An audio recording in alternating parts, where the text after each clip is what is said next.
wisdom is a funny thing. Some of us have a lot of it, and mostly it's because we made lots of mistakes in life. And others have a lot of it because we learn from other people's mistakes. Welcome to Venus Movement Nuggets of Wisdom podcast. I'm here today with Angela Piramelli, who is a Venus winner from 2011 in Business Mother of the Year and more recently, Inspirational Woman. Now, Angela, tell me about you. Inspirational Woman, that is a very sought after category and genre. What do you think got you that accolade? Well, I think firstly for me it was such a huge achievement, and actually, as you say, Inspirational Woman of the Year, it was just phenomenal. I never would have dreamed that I would have won that award, and to have won it really kind of solidified my year, empowered me, and made everything I've done sort of really feel a lot more worthwhile. I've taken that one home. I think that's one I'll take with me forever. So thank you.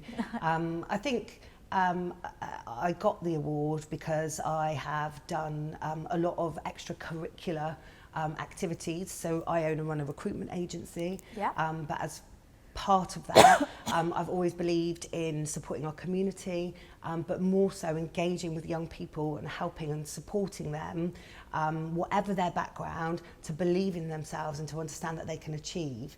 And so I started a movement called the Rockstar Awards in 2012. That does exactly that. It empowers young people, it gives them a pat on the back, it gives them opportunities, experience, and a chance to shine, really. And it gives them the opportunity to gain experience and to get business connections and to develop themselves, which takes a lot of hard work. We run it as a social enterprise, and it's a completely not-for-profit.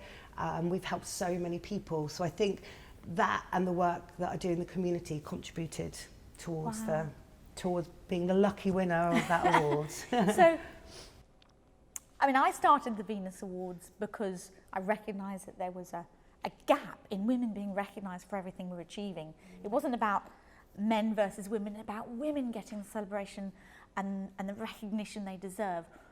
Tell me more about why you started the Rockstar Awards. I quite similar in that sense, and I think that's why I love the Venus Awards so much, is that it isn't girls against boys. I think it's because as women we never stop to pat ourselves on the back, and even though we have male peers that support us and encourage us, it's us that doesn't stop and take that time. So that's where I think the Venus Awards is amazing, because it makes you stop and take that time to really go, oh, actually, you know, I have done something and I am doing well. And I think for me the Rockstar Awards was fairly similar. It came from a really personal place. Yeah. I wasn't particularly studious. I struggled at school. A lot of people at school told me that I would never really amount to anything. They said that I'd be a single mum, you know, all this, you know, there was no positive energy around me at all. But every step of the way, there was just somebody that believed in me. So maybe just one teacher who encouraged me, or, you know, I was very fortunate, I had a good family who, you know, supported me. And I felt that no matter what your background and no matter what, you know, what life has dealt you already, you should be given the same opportunity as everybody else.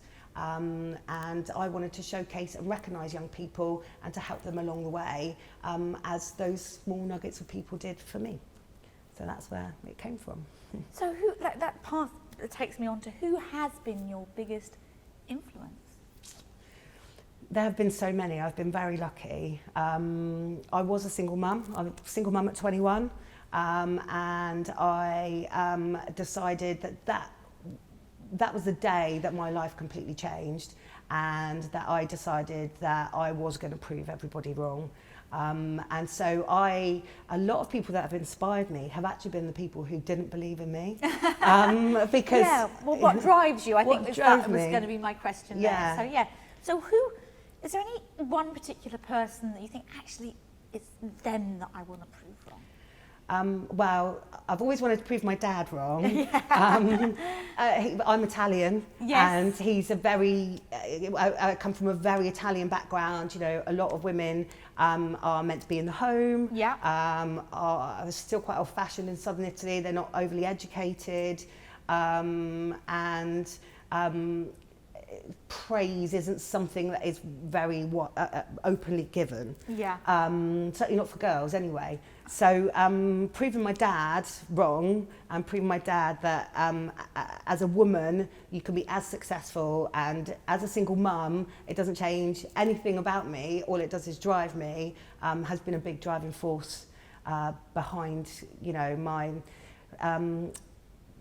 my drive really, and the success I've had. And but that was always balanced with an amazing mum. So my mum always told me that and I always say this, and I say it to my daughter now, if they can do it, you can do it.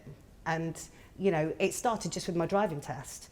You know, my mum would say to me, well, look at all the people that are driving, if they can do it, you can do it. And I passed first time. Well done. So I use that a lot, and I think there might be more educated people in specific areas, but you know, if they can do it, I can do it. And I love that. That's always stuck to my mind. If they can do it, you can do it. And I just wanted to say, Dad, look what she's achieved.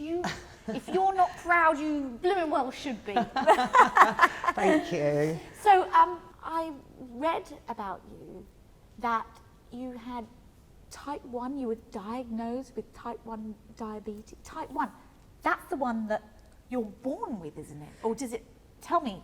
Yeah, well, a lot of people, type 1, a lot of people get when they're very young. Normally it would be, you can be born with it. It's not through diet or exercise, it's actually where your pancreas kind of stops producing insulin. So you have to then think like a pancreas. You have to understand carbohydrate counting, and you have to give yourself injections morning and night, and every time you have any form of carbohydrate at all, or exercise or things like that. So, but I got it when I was 26, so it was really unusual. What makes it come along at age 26? Do we know? Or well, there's a bit of an epidemic at the moment. A lot of people are getting it older, you know, than you normally would do. I mean, it can be anything. It could be a virus, it can be a shock, it can be stress. Nobody in my family has diabetes at all, so they can't give you an answer as to why. So how did you know you had it? Well, I woke up one morning and I couldn't see. What? So yeah, I lost my sight completely. You've given me goosebumps. You know, somebody asked me today what my biggest fear is, to wake up blind, or to... you must have panicked. Tell me how that felt. Well, I think I'd been feeling a bit unwell for about a week, but you know, it's like hard workers, mums would just keep going. I thought, oh, I've just got, you know, a bit of a virus or something. Then sort of went to bed, and this one morning, it's not that everything was black, but I couldn't, if I put my fingers up here, I wouldn't have been able to make out a shape. It was just like someone had smudged everything. It was really frightening because my daughter was just five at the time. All my family lived in Devon. But me being me, I didn't go to the doctors. I went to an optician because I was like, I've got to get to work, you know. So I went to the opticians, and they said to me, you need to go to hospital. And I went into hospital, and my blood sugars were 44. And they're, for a normal person, they're between 4 and 7. Oh wow! So 44, they couldn't believe. They said I should be in a coma. It was quite frightening. They only keep you in overnight, and during that overnight period, they teach you that you have to do injections, you have to do this is how you load the needle, bye-bye, and throw you out the door. So it's quite... That must have been awful to wake up blind, and you know, when you said you've got a 5-year-old daughter, the thought of never being able to ever see your daughter again, thinking you're going blind, I don't know how. Wow. And then within 24 hours, you're like a different person. Everything you know about how to eat, all the things that you just do in everyday life, that you take for granted, all of a sudden you have to think about. You know, anything that you put into your mouth, you have to know if what it has in it and what carbohydrate content. But the frightening thing was as well that when they discharged me, they didn't know if my sight would come back. So what happens is that lots of people react in different ways, but what had happened to me is the excess sugar in my bloodstream had gone into the muscles in my eye and swollen them. So even now, if my blood sugars go high for any reason, it affects my eyes straight away. And I can tell because they go really blurry. Well, at least you know it's a early warning sign. Exactly. But so you've got to be careful when it happens, I guess. Yes. Well, I'm really controlled now. My life's, you know, I know exactly what I'm doing with it. But so the frightening thing was that I then had to, again, it made you appreciate what you took for granted, because all of a sudden I was at home. I couldn't watch the telly. I couldn't read a book. I could listen to the radio, but I couldn't cook for myself or take even anything out the fridge or make myself a drink. You know, they're these basic needs that you suddenly take for granted. Yeah, you do. We take that for granted. Yeah. I mean, there are odd times when I've closed my eyes to pretend what it might be like to be blind, but within moments they're open again. Of course. I mean, it must be a very lone, in a way, sort of an excluded life, because you can't see what's going on. Yeah. So that must have been a big worry for you, but you got through it and you're Absolutely. here today and Yeah. you're a successful woman in business. And can you tell us more about what made you go into, you know, what spurred you? You got the spurred on to make, to make a difference, to show other people, but you've got to have guts as well to go into business, haven't you? Absolutely. So tell me where those guts came from and what made you make that decision. I think it was actually during that time when I couldn't see. I had time to think, and I just wanted, you know, without being morbid, I was thinking, if this was it, what would I have left? What would I have done? How would I have inspired my daughter? Yes, I'm loving and I work hard and I've put a roof over our heads, but you know, what could she say about me? And I had a lot of time to think about that. So actually getting diabetes was one of the best things that ever happened to me, because if I hadn't have got that, I never would have had the guts, the drive and the determination to just go for it. So I got diabetes at the end of September 2007, and on the 12th of December 2007, I formed Rock. Wow. And just thought, what have I got to lose? I'll just go for it. You know what? At the Venus Awards national final last year, I gave my nugget of wisdom, and my nugget of wisdom was that there's a silver lining to every cloud. And I just, you know, it gives me goosebumps just to hear your silver lining, because that's the most devastating, you know, one of the most devastating things that can happen to someone, and you came away saying, actually, it was one of the best things. Absolutely. And whatever happens to you, just remember there's a silver lining, just look for it and find it.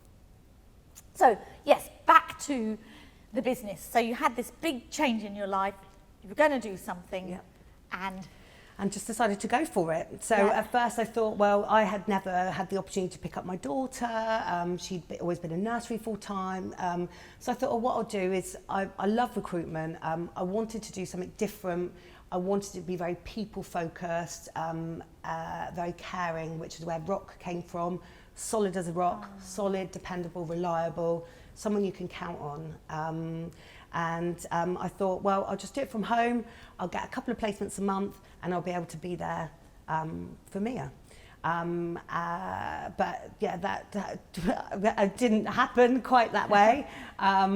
Yes, she came along with me and was, you know, I worked from home, so I was able to be around there more. But I just flew. It was just phenomenal. I think I'd told my mortgage company at the time that I had needed a mortgage break. I'd put it on hold for 3 months.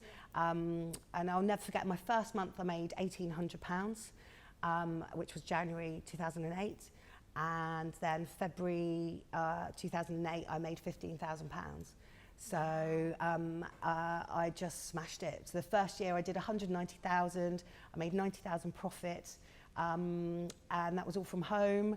And then January 2009, I took on my first employee and moved into the loft of this house somewhere in Southbourne that I paid £50 a week for. Wow. So it just, that was it. But, you know, people were saying to me, you're crazy, we've got a recession, why would you take that risk? You know, you're a single mum, you've got a mortgage. But I just knew that failure wasn't an option, you know, and if I didn't do it, that would have been my failure. Failure is not an option. Okay, so we've discussed some wonderful things here, and there's been some nuggets in there, but do you know, what is your nugget? If you were going to say one thing, what would it be? I think for me, my nugget would be to just go for it.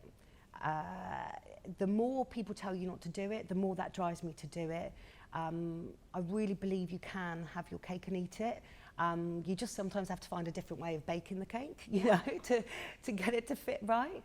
And I know this is so cliche, but if the only limit that you have is the one you set yourself. And if they can do it, you can do it. And run with passion, take every day with both hands, and try and laugh as much as you can along the way. I love that too, yeah. That was a few nuggets there, Yes, yeah. Laughing as much as you can. I think that's so important to have fun. Have fun at what you're doing, because we've only got the one life, and once it's gone. So, your rock. You mentioned your mother. Is there anybody else that has been there for you as your rock? Not really. You're your own rock. Yeah, I think I've always been very strong and independent. So I had, I've got a brother who we are 6 years apart, but between me and my brother, I had another brother who was born with a degenerative disease. My mum had me at 19, so when she was 23, she had, you know, some little children and one that was very poorly. And we lived in Italy, and my father worked away. So I always had to be there, and I remember always supporting my mum and helping with my brother Jamie. And so I think I've always just got on with it, really. And I just think you can sit and wallow and feel sorry for yourself. I feel that life is hard, and don't get me wrong, like, gosh, life can be really hard, but it's what you make of it. And I think, like you said, every cloud has a silver lining, and I just look at challenges or bad days or whatever you want to call them that are presented to me, and I go, okay, what can I learn? And actually I've got a good feeling that something better is coming along, and that's why. So I think being strong in yourself is really important. And of course, you know, I've got an amazing family, I've got an amazing friendship group, but I really believe that you've got to be your rock as well. Yeah, no, I love the rock analogy. So, is there anything that you hear in the news that drives you crazy or makes you want to shout at the TV? A fair few things. For me, I'm really passionate about young people. They're our future. They are knowledgeable, amazing, creative, and I get really frustrated when all we get are negative news stories about the generations of tomorrow, our gangs, our stabbings, our ASBOs, our this, and I just think all that does is create a really negative environment and a negative self-belief for our young people that are coming out or coming, you know, blossoming into the world. So I find that very frustrating. And it reinforces the behaviours as well. Absolutely, exactly. You just need one person to believe in you. That's all it takes. Just one person and you can change the world. Just one person and you can change the world. I love that one. I have asked everybody that's come onto the show, if you were an animal, what animal might that be? Oh my gosh. I think if I was an animal, I would probably be an eagle. Because I'd be able to fly around the world and you could see everything and you have no roots and you're strong and you're powerful, but yet you're also quite mystical and discreet. And I was a bird too. Ah, there we go. You said that you want your daughter to stand up and tell you that she's proud. And I wish for you what I had happen to me the other day. My daughter called me, she was in Australia, and she said, Mum, I don't know what I'm doing with my life. She said, oh, I wish I could be like you. And instead of being demure, instead of feeling sorry for her, I was like, I want to be like you. So that's what I've been walking around it's, you cannot as a mother wish for anything else, and I wish that for you. I wish that one day your daughter says something similar to you, because it's the best feeling in the whole world, and I'm sure you will get it. Thank you. Did you want to talk more about your daughter? I think I was just saying that for me, being a single mum, and I think for every mum, but being a single mum, my daughter has actually always been my driving force. I've never believed that I would ever be a cliche or a statistic. And as I said to you, I want her to be able to stand up and say, yeah, I'm from a one-parent family, and you know what, I'm proud. I've had every opportunity that I could possibly wish for. You don't have to come from a conventional family. You can still be great. So I think that's my driving force, and that's my message out there for anyone else who's not living by conventional rules, really. Well, I think you are a very strong rock, and it's lovely to hear your story and everything that you've done. Tell me about what you're going to do. So obviously we're going to take over the world in everything as you women and me together, are. girl. Yes. Yes. So with Rock, it's really exciting. We are just launching a creative division. We're launching freelancer creative and adding another service offering to the business, which is so exciting. I can't wait to get into that market. We're expanding. We're looking at offices in London right now. So watch the space. We're really excited about that, sort of almost 12 years in now. So we've really grown up. We've got a rebrand, completely changed the brand, got a new website coming. So they're really exciting things. We've also rebranded the Rockstar Awards, and we have the 2018-19 launch coming in September, with the awards being on the 28th of March 19. But the big plan with that is to get the awards into London. I'm sure you all know it's very topical at the moment, gangs, stabbings, areas you can't go into, kids that are AWOL. But I'm telling you, in those areas, there'll be a percentage that are just amazing people, working hard, helping their mums, studying, doing something innovative, entrepreneurs, creative geniuses, musical talents, and I want to go and get them and showcase them and use them to inspire the others around them. So that's the big plan for the Rockstar Awards. I love that. You know what? You're making a difference. You're changing people's lives. And with Venus, I've had people come up to me and say, this has changed my life. Absolutely. And it really, it's ma raison d'être. It's just, wow, I have a purpose. If I died tomorrow, I could die happy because I've made a difference. And it looks like you're doing the same thing, and I love it. Thank you. So to wrap up, if you could remind everybody again of your nugget of wisdom. So I would have to say, if they can do it, you can do it. If I can do it, you can do it. So just go for it. And just remind us all about Rock and how somebody can get hold of you. So I'm Angela Piramali. Just go to Rock Recruitment, www.rockrecruitment.co.uk. You can find us on Facebook, Instagram and Twitter.